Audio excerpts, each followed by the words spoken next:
Hello guys, and welcome back to the channel, where today guys, I'll be showing you how to link Calendly to Shopify.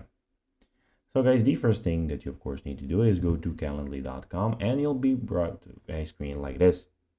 After that, you just need to go and log into your profile or register if you already have one.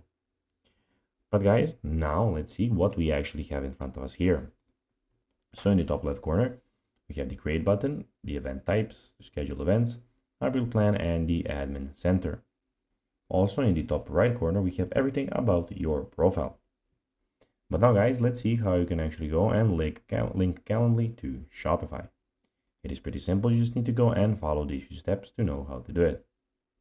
So basically you just need to go to this link here, which is help.calendly.com, how to add Calendly to a Shopify site. And here you'll have, as you can see, everything that you need to do.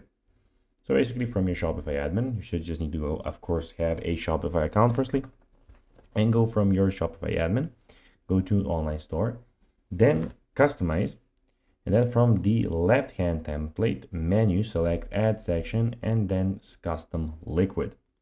So when you did that, you just need to have, as you can see, a menu will appear in the right hand side, paste the embed code and custom liquid text box and select save. And you just need to put online store, themes, everything to create it as you actually want. So guys, that'll be everything for this video. I hope that you found this video informative and entertaining, guys. If you did, don't forget to like this video, share it, subscribe to the channel, and put the notifications on, as guys, this really helps us grow our channel. So if you have a few seconds, it would be pretty cool if you could do this for us. So guys, as I said, that'll be everything for this video. I hope that you enjoyed it, and guys, as always, I'll be seeing you in the next video on this YouTube channel. Bye guys.